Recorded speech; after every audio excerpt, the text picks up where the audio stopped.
महापुराण का जो अनुष्ठान आप सभी लोगों ने रचवाया है, इसका आज प्रथम दिवस है, जिसमें हम सभी लोग प्रवेश कर चुके हैं और बड़े भाव से हम सभी भक्त जो हैं भगवान की रसमयी कथाओं का रसास्वादन करते हुए आ रहे हैं। महाराज नैमिषारण्य में बैठे हुए 88,000 ऋषियों के मध्य में श्री सूत जी महाराज जो हैं वो कथा श्रवण करा रहे हैं। सूत जी महाराज जब 88,000 ऋषियों के मध्य में पहुंचे परीक्षित जी, तब सूत जी महाराज की उम्र थी 20 वर्ष। 20 साल के थे सूत जी महाराज, और 88,000 ऋषि जितने भी थे वो सभी जब बैठे हैं तो भागवत जी में प्रमाण मिला है कि उन ऋषियों की उम्रें कितनी महाराज हो गई किसी ने पता नहीं लगा पाया। 88,000 ऋषियों के सामने पता नहीं कितनी बार त्रेता सतयुग द्वापर कलयुग आया और पता नहीं कितनी बार आकर के चला गया, लेकिन महाराज 88,000 ऋषियों की उम्र कम नहीं हुई। अब सोचो कि ऐसे महात्माओं के मध्य में जब 20 साल का बालक ज्ञान देने के लिए आए तो कैसा लगेगा, सोचने वाली बात है। तो ऐसे ही जब सूत जी महाराज वहां पहुंचे नैमिषारण्य के मध्य में, तो 88,000 ऋषियों ने सूत जी को देखा, खड़े होकर सम्मान किया। सूत जी महाराज ने ऋषियों से प्रश्न किया, नाथ हम तो आपके सामने एक 20 वर्ष के बालक हैं, सम्मान तो मुझे आपका करना चाहिए, फिर आप मेरा सम्मान क्यों कर रहे हैं? तो 88,000 ऋषियों ने कहा कि हे सूत जी महाराज, बेशक आप हमसे उम्र में छोटे हैं, लेकिन ज्ञान में तो तुम हमारे भी बाप के बाप हो। हाँ, इसीलिए कहा जाता है जो ज्ञान में बड़ा होता है परीक्षित जी, वही सर्वोपरि होता है, वही सर्वश्रेष्ठ होता है। और जो ज्ञान, जिसके पास ज्ञान नहीं, जिसके पास भक्ति नहीं और जिसके हृदय में प्रभु विराजमान नहीं, वो महाराज अगर 100 साल का भी हो जाए ना, फिर भी वो सर्वश्रेष्ठ नहीं है। इसलिए सम्मान हमेशा आपकी उम्र का नहीं, बल्कि सम्मान आपके ज्ञान का होता है। याद रखना, जितने भी ऋषि महात्मा हैं वो सब महाराज 88,000 ऋषि सब गृहस्थ हैं। गृहस्थ माने सबकी शादियां हो गई, सब घर परिवार वाले, और फिर भी महाराज नैमिषारण्य में बैठ करके कथा सुन रहे हैं। तो उनका चरित्र हमें ये सिखाता है कि गृहस्थ में रह करके भी भजन हो सकता है, लेकिन जब हम करना ही नहीं चाहते हैं तो महाराज कैसे होगा? आप सोचो कि आपके सामने भोजन की थाली परोस के रख दी जाए और आपसे कहा जाए कि थाली दूर रखिए, चुपचाप बैठे रहो, थाली अपने आप चल के आएगी और उसमें से रोटी का कौर तोड़ के तुम्हारे पेट में पहुंच जाएगी। ऐसा हो सकता है? नहीं हो सकता ना। जब तक आप जाओगे नहीं थाली के पास, हाथों से रोटी तोड़ के खाओगे नहीं, तब तक पेट नहीं भरेगा। उसी प्रकार से जब तक आप भगवान के मार्ग के लिए निकलोगे नहीं, तब तक परमात्मा तुम्हें मिलने वाले नहीं है। गृहस्थ में रह करके भजन हो सकता है, लेकिन आज के जमाने में जो महाराज जिनकी शादियां हो गई हैं, जो घर परिवार में फंसे रहते हैं, उनसे कहो भैया चलो गांव में कथा हो रही है, सुनाओ चल के, तो लोग कहते हैं पहले घर की भागवत सुन ले, उसके बाद पंडाल की सुनेंगे चल के। हाँ, पहले घर की सुन ले, उसके बाद पंडाल में चलेंगे। मतलब गृहस्थ को एक तरीके से बहाना बना लिया है कि हम घर में फंसे हैं तो भजन नहीं कर पाएंगे, भागवत नहीं सुन पाएंगे, पूजा पाठ नहीं कर पाएंगे। असल मायने में तो ये है कि आप लोग जानते ही नहीं कि असली भजन, असली भक्ति है क्या। सबसे पहले आप ये जानो, घंटी हिलाना भक्ति नहीं है, 4 अगरबत्ती लगाना भक्ति नहीं है। अगरबत्ती में लगाया मंदिर में और भगवान की घंटी बजाया और घंटा बजाया के मंदिर से बाहर निकल गया, इसे पूजा नहीं कहते। ये जानो कि पूजा है क्या, असली भजन है क्या। तो विद्वान कहते हैं कि आदत बुरी सुधार लोग से और हो गया भजन।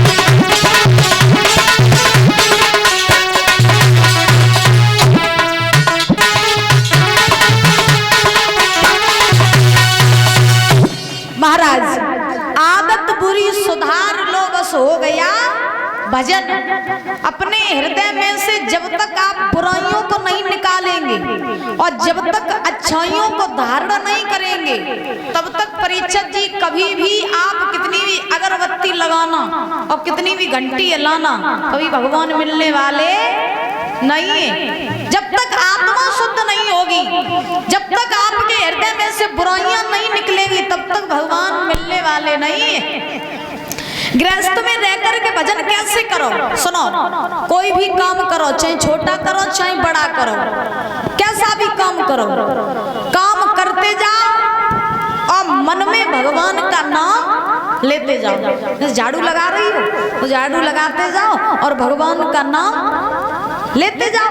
बर्तन साफ कर रही हो तो बर्तन साफ करते जाओ, भगवान का भजन करते जाओ। यही तो है भक्ति।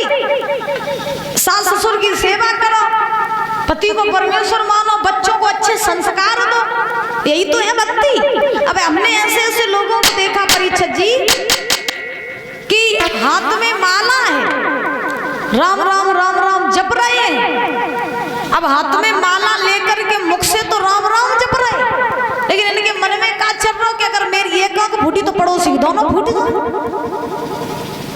हाँ, तो ऐसी भक्ति महाराज किसी काम की नहीं होती है। तो 88,000 ऋषियों को महाराज सूत जी ने कथा सुनाई। सबसे पहले भक्ति ज्ञान वैराग्य की कथा सुनाई, उसके बाद में परीक्षित जी अभी प्रसंग चल रहा था आत्मदेव का। जब आत्मदेव का प्रसंग चल रहा था तो प्रसंग कहाँ पहुंचा था बताओ परीक्षित जी? कहाँ जाएगा? कहाँ पे? अच्छा, इसका मतलब ये है कि संतान हो फिर भी आफत और ना हो फिर भी आफत।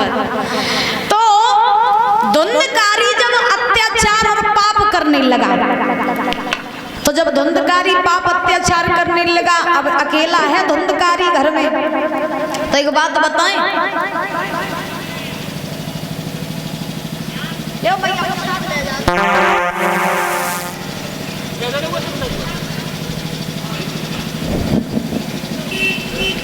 बोली राधा रानी सरकार की। कहा जाता है कि माँ बाप ही बच्चों के मित्र होते हैं और माँ बाप ही बच्चों के दुश्मन होते हैं। जो माँ बाप अपने बच्चों को अच्छे संस्कार अच्छे गुण नहीं दे सकते हैं, वो महाराज माँ बाप बच्चों के हमेशा दुश्मन हुआ करते हैं। और जो माँ बाप अपने बच्चों को भक्ति के मार्ग पर चलाते हैं, भगवत मार्ग पर चलाते हैं, वो माँ बाप बच्चों के मित्र होते हैं। याद रखो, बच्चा अगर आपका बिगड़ रहा है परीक्षित जी, तो वो कहीं बाहर से नहीं बिगड़ रहा है, किसी की संगत से नहीं बिगड़ रहा है। बच्चा अगर आपका बिगड़ रहा है तो सोचो क्या कहीं ना कहीं हमारी परवरिश में कोई ना कोई कमी रह गई। लोग ये कहते हैं कि फलाने का लड़का संगत में रह के बिगड़ गया। लोग कहते हैं कि जैसी संगत वैसी रंगत, ऐसा नहीं होता। अगर आपके बच्चे के अंदर अच्छे संस्कार होंगे, अच्छे गुण होंगे, तो उस लड़के को आप 1000 राक्षसों के पास पहुंचा देना, वो जैसा अच्छा बन के गया था अच्छा ही बन के वापस आएगा। और बच्चे के अंदर अगर गुण अच्छे नहीं है परीक्षित जी, तो 1000 VIP लोगों के साथ खड़ा कर देना, वो बुरा बन के गया था बुरा बन के ही वापस आएगा।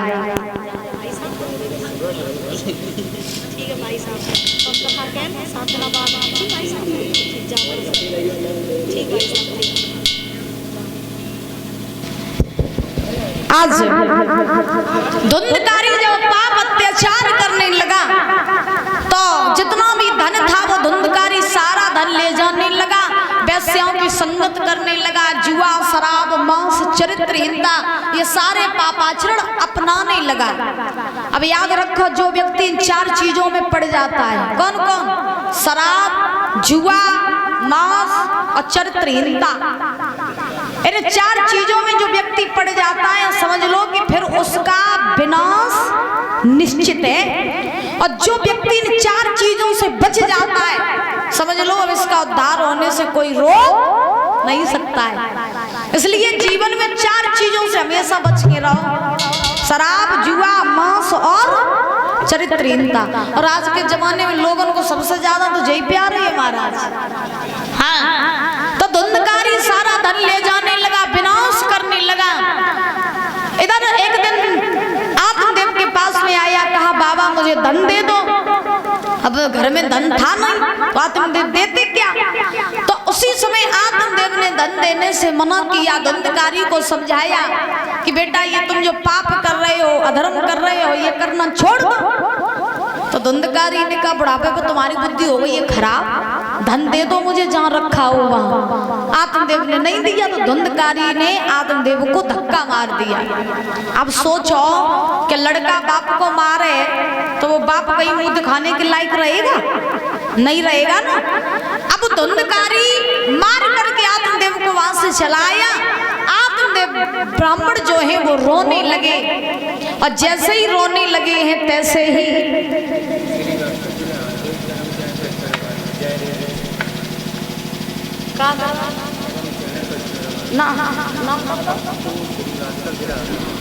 पप्पू श्रीवास्तव जिला हरदोई से इनकी तरफ से ये 111 रुपए आए हैं। और भैया जी का एक भजन है, बोल रही है सुना दो, बहुत दूर से आए हैं। आइए देखते हैं 2 शब्दों में।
बोलिए भाग्य बिहारी लाल की। महाराज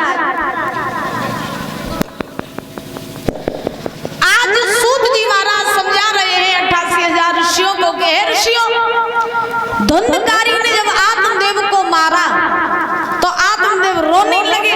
अब आत्मदेव सोचने लगे बारे परमात्मा तेरी लीला तो बड़ी निराली है। जब संतान थी नहीं तब संतान के पीछे मरवे काजे जंगल में चले गए थे हैं। तब आत्मदेव क्या कह रहे थे कि जिनके संतान होती नहीं है वो खुद भी नरक में जाते, अपने पूर्वजों को भी ले जाते। तो जब संतान हो गई फिर भी एक रास्ता सूझ रहा है क्या, कैसे अच्छा तू होता ही नहीं तो ठीक था। तो संतान हो तो आफत और ना हो तो आफत। अब जब आत्मदेव रो रहे हैं तब तक महाराज गोकर्ण जी आए। अब जैसे ही गोकर्ण जी आए तो गोकर्ण ने जब आत्मदेव को उदास देखा तो पूछ दिया बाबा आज आप उदास क्यों हैं? रोज हंसता हुआ चेहरा ये कुमला क्यों रहा है, क्या बात है हमें बताओ। तो आत्मदेव रो करके बोले हैं कि बेटा हमें पता चल गया कि आज की दुनिया में कोई काऊ को नहीं है। एक समय वो था जब हम इसी धुंधकारी के पीछे मरने के लिए जंगल में चले गए थे, और आज ये समय ऐसा है कि मेरा ही बेटा आज मुझे मार रहा है। बेटा, अब मुझे संसार में नहीं रहना है, मुझे कोई ऐसी जगह बताओ, मुझे कोई ऐसा उपाय बताओ जो मैं अब इस संसार से दूर हो जाऊं। क्योंकि हमें पता चल गया कि दुनिया में सारे रिश्ते नाते सब मतलब के हैं, सब झूठे हैं। और सही बात है, आज की दुनिया में जब तक जेब में पैसा तब तक रिश्ते नाते, और पैसा नहीं है तो कुछ नहीं है।